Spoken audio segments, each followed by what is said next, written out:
Okay, welcome to Board Game Empire. We're going to be showing, it's called Dating Connect, Amazing Date Night Conversations.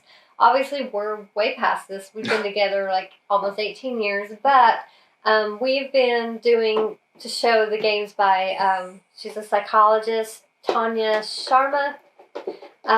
She created, can you get that over? She created 3 games with cards. One's for couples who have just started dating. One is for established couples in a committed relationship between ages 25 and 40. To just and you can do that with other couples. And the third one is for very established couples like ourselves that have been together 15 or more years, and that was called the Reconnect. So we will post the link for those videos in the description if you wanted to check those out. But this one is for couples that are thinking about or deciding whether they should date. And it's called Dating Connect, Amazing Date Night Conversations. It comes with 4 decks of 55 cards. The first one is Self-Discovery Before You Date, and it's Self-Reflections, Discover Yourself. Then there's Icebreakers, Conversations for like your first few dates. Explorations, conversations to know your date. So after you've maybe dated a couple times to kind of know them a little more. And then Deeper Connect, before you actually commit. These would be questions you guys would ask each other. And I could see, like, back in the day when we were dating, this would be, to me, be kind of odd. But now, I know dating's very different today. I think a lot of it starts online first. So I could totally see how you could fit in, whether they knew it or not, you could fit in these questions if you're discussing online before you actually meet this person. I could totally see you breaking out your deck of cards and being like, throwing out some of these questions. And then once you know them a little more, then you could say, I've got these cards just to see if we're compatible kind of thing. So, I could see how you could work this into the dating world today. And then inside the box has QR codes if you want to leave her an honest review. She has another QR code if you want to try to win a $25 gift card. You follow her on Facebook and Instagram, post a picture of you playing the game. And then she also has a free gift you can claim with that QR code. But on the back of the box, she basically gives you what each deck is about, the self-reflections, which is the one you do before you actually go out on a date. It's help you discover yourself, kind of relationship you want, identify red flags in your date, and review this deck before you go out on that date. So that would be helpful to definitely avoid a lot of, because we've all had the red flags that we ignored because we thought that person was so good looking or whatever, and you just ignore those things because you really want to make it work. And there's the Icebreakers. It prompts starting fun and meaningful conversations with your date on your first date. The Exploration, it builds on a previous deck and prompts to deepen the conversation. So if you've decided you got past the first 2 decks and you're like, this person seems like they might be a good fit. So this one kind of delves a little deeper. And then once you've really got into them and you think, I really think I want to commit to this person, then you would do the Deeper Connect. And by that time, you should be open enough with them that you could actually discuss it more. And if you're really into this and they're not, maybe you should think about it. If they're not willing to answer these questions, maybe you should think twice about dating this person. I'm just saying. Because even if they're not into it, if they care about you, they would humor you by answering the question. So if they refuse, you might want to walk away. So we're only going to do a couple from each deck. So we'll pretend we don't know each other, and the self-reflections and awareness cards with your inner self. So I can't walk away? It's too late for you. Oh, no. Wow, this is almost like the box. Yeah. I didn't want to break it. while you're asking the questions, All right. I'll open the next So one. here's the first deck. And you reflect upon all 16 important life areas for yourself and the relationship you want to create. You learn to identify the red flags about your date. So you play some cards before going on your date, and in between dates. This is a by yourself deck. So you would do this one on your own before and in between dates, just to keep yourself in check and make sure you're not letting your emotions rule over your brain. Is how I look at that. So if I was doing this, I hadn't went out with Anthony yet. So what might be some spiritual purposes of marriage? Spiritual purposes. It's funny they say spiritual. I don't really know what they mean by that. Okay. Spiritual purposes. I don't really know what that means. So how do you relax? What brings you happiness in life? What comprises food for your soul? How do you plan to continue it after marriage? So this is a good one. So you kind of are questioning yourself, like, what's relaxing to me? And what brings happiness in my life? So those two things, that's really important. So if this person you're getting ready to go date, if those things are not important to them, or if it's the opposite, maybe you're not a good match, I guess. And what comprises food for your soul, and how do you plan to continue it after marriage? So we have a lot in common, and I will say, I know they say opposites attract, and we're not like twinsies by any means, but we do have a lot in common, and I can't imagine being with someone that I didn't have a lot in common with, because in the end, you spend a lot of time with this person, and you need to have at least some things that you enjoy doing together, and they need to respect, even if they don't believe the same beliefs, they still need to respect it. So, and I guess to me, that's what that card means. Of course, it's going to be different for everyone, because it's yourself, it's your inner self. And who are your best friends today?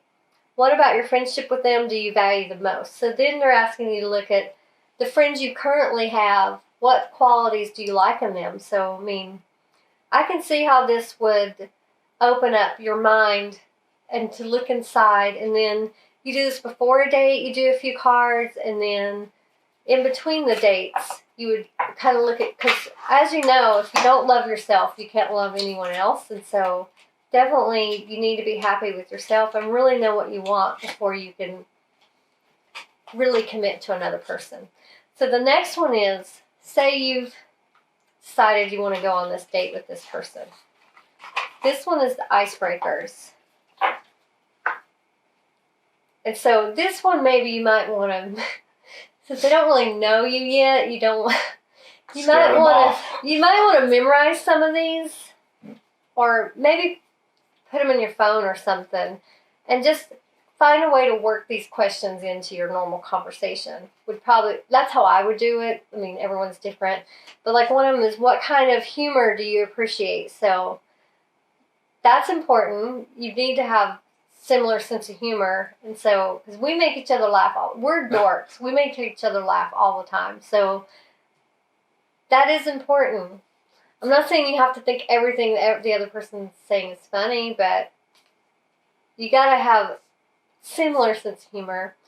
What can I not joke about at all with you? And that is important, because when we first got married, oh my God, I already know he would get so offended. He's not from here. He's from Spain, and he's lived all over the world. So he doesn't know a lot of our slang and jokes that, like, I used to say, "You're greasy granny." He would get offended by that. Like, he was so mad. So mad. I had to explain to him that I'm not putting down your grandma. In Spain, your elders, you don't talk bad about them. And I wasn't even talking about his grandma. If you're from here, you know your greasy granny. It really means nothing. It's like, I don't even remember what. It took a while, because I grew up before I met her. I would say 80% of my life, I grew up overseas. So stuff like that I didn't get, because you did not get it at all. Because I lived in Spain, Japan, places where you just don't talk about your elders at all. So that's important. So somehow you could work that into your conversation. What things can I not joke about at all with you? The next one is, what are some things that you can talk about for hours? So that would be a good one to ask, because that delves into who they really are and what their interests are. I could see how that would be a good question. What makes you smile? So I can see how these are good questions to help you.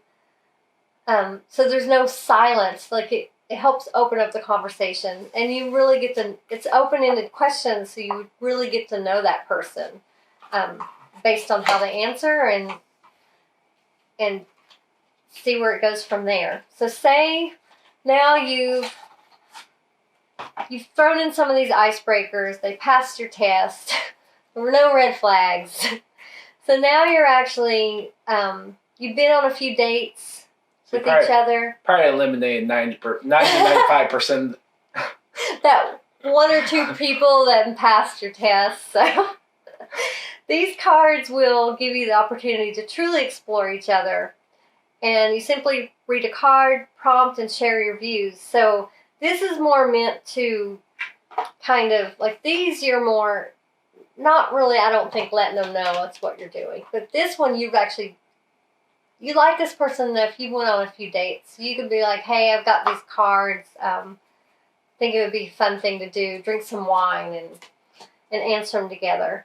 So this one says, ask me anything on your mind that we may not have talked about so far. So this gives that person and you an opportunity to ask something that maybe, or talk about things you wouldn't normally bring up in the first few dates. So which makes me think the whole baby question. That would be an icebreaker. Share 5 positive things about each other that you respect each other for. So that's a good one. So that shows it's kind of getting you thinking more and letting them know things that you really like about them. I can see how this would be a good one. What would you need to adjust with most if you decided to get into a committed relationship? That one's kind of deep, but if you feel comfortable asking them that question, that would be. Do you think it's a good idea to keep each other aware of our daily schedules? So yeah, these two I would wait till you're dating for a little bit to ask them. I would think, wouldn't you? Mm-hmm. Maybe. Especially that one. Maybe at least 4 or 5 dates, because by that time they're pretty into you if they went out with you that many times, and you can kind of tell when people are into you. In case you do not find compatibility, how would you respectively close or end a dating relationship? So, back in the day, you just didn't call them back. But now, I don't know. I'm guessing you ghost them with text. I don't know. It's probably the same, but more different technology. I just stopped calling. It was kind of easier back in the day because there was no social media. You just didn't answer your phone. I just stopped calling and hope they didn't put a tracker on my phone. You just didn't answer your phone. Yeah, but nowadays someone can put a tracker and you'll be like trying to ghost them and they're popping up everywhere. Yeah, that's totally different today. See, we're out of the loop. We have not dated in 18 years, so we are not a good gauge on that. So yeah, it's really different today. I can't imagine. So let's see. The last one is, this is when you've decided, I really dig this person. I really want to be in a committed relationship. So this will provide you the opportunity to dive deep and thoroughly know each other.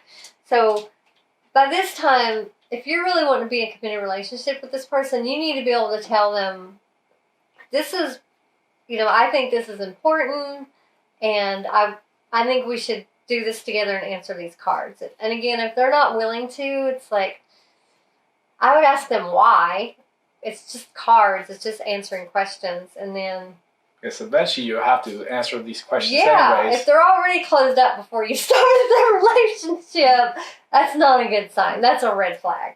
But usually, when you're first dating, you're pretty much open to anything then. You're like, go with the flow. You just like this person so much So if they're not like that, they're probably not that into you, or there's another reason they're hiding something. That's my personal opinion. Maybe I'm wrong. I'm not a psychologist, but that's what I would think. So, okay, so what am I currently not doing with you that you would like for me to do? That could be I don't know, that might go too far deep into dark areas, but how often should we do that? How would that make you feel? And how will that affect our bond? See, I totally am dirty mind. I go dirty mind on that question. She used to read Stephen King a lot, so I'm not talking murder. I'm talking dirty mind. Oh, I thought you were talking. No, like more sexual. Like, what are we currently not doing that you would like for me to do? Like, okay, this is not a PG one. Good thing. Okay. Well, this is a couple thing. I know. Okay. Timing is important in relationships. When to share feedback, information, feelings can be as important as to what and how much to share. Discuss how this can be good for your relationship. So these are more deeper. They're definitely deeper. How do you know that I trust and respect you? Ask me 3 questions that you've never asked me before. That would be a good one. And what have been the highlights of your spiritual journey so far? And see, that one, in some areas, that might be, I don't know, some people look at spiritual as anti-religious. I don't look at it that way. I'm a very spiritual person. But I also respect everyone else's religion, so I'm not anti-religious either. But I could see how that would be a hot spot and maybe a good question to ask, because if they're very religious and set in their ways on their religion and you're not, that would definitely open up that question, and you could see right there if that's a deal breaker. Because for me, that's a great question, but maybe, I don't know. We're more spiritual than religious. So I don't know, maybe for some people that might be a hot button, but I'm just thinking of some of my own family members. I don't know how they would take that question. What's one negative belief about yourself? What one negative belief about yourself do you need to give up to build a stronger sense of self? That's a good question, actually. Yeah. It's probably a question you should always ask. Because we all have our flaws that we focus on and feel that that's what everyone's focused on when they're looking at us, when in reality probably they may not even notice or even think about it. If they do notice, they may not even think twice about it. So, but for us, we focus on it intensely and think that that's all people see. So I could see that's a good question. So going into this, we had not read any of these questions and not even opened the box until we did this, because, he did the unboxing, right? Yeah. But, we didn't open up the cards. Yeah. I could see how these would definitely be a good tool for people that are getting into the dating world, especially today, because with the online, I would be terrified to date. I would be terrified to date nowadays because it's so different, and the way maybe I'm wrong, but it seems like there's less connecting in person and more connecting online. So a lot of times you really don't even know truly the person that you're talking to until you meet them and spend more time with them several times. Because in my opinion, everyone has this mask on the first date. You're not really your true self. You just want to be likable, and a lot of times you're not really showing your true self, or you're just so into it, you're having fun, and you're things that would probably normally later down the road think isn't that fun. You're willing to do it because you just want to get to know this person. But no, I could see how these would be a great, if you're truly serious about trying to get into a committed relationship, how these would be a great tool. I wouldn't say put everything on it, but I would say it'd be a great tool to help guide you and learn more about your inner self. And if you get to the point where you get to this deck that you really found someone that you want to be committed to, it would be a great way for you to also connect deeper and bring out maybe some hot spots early on. So you know, even if it's not a deal breaker, you know early on what either not to broach on or either dive into it deeper so you can kind of come to more of an understanding about each other. Because, I mean, you are strangers basically learning each other. I mean, we're from two different parts of the world. and a lot of, I mean, I'm from the U.S., so a lot of the things that we think as like the slangs and jokes and things that we think's funny and don't think anything of, people from other countries get offended by it because they don't really understand we're just joking. We really don't mean the words we're saying. It's just a joke that really means nothing to us. It's just something you say and it really means nothing. So yeah, so I could see how that would get all that out of the way so you're not offended later when it's, and possibly maybe be a deal breaker at that point because you can't move past that. I could see how that would help you. Yeah. Good. Yeah, I would definitely, if you're in the dating world, I would suggest checking this out. I mean, I would. I know I would if I was single. Of course, I would be too terrified to date. You're stuck with me. So. It's fine by me. But yeah, I would be scared to date. I wouldn't even know what to do. So different. So I'm happy that I'm in a relationship for a long time. But we will put the product link in the description as always. If you want to check this out, we'll also put the link to the other videos of the products from Dr. Tanya Sharma. I think I'm pronouncing that right. And so if you want to check them out, maybe this isn't the one for you, but the others might be. And so they're a good tool, definitely. And if you enjoyed this video, please like and subscribe. And we look forward to seeing you next time.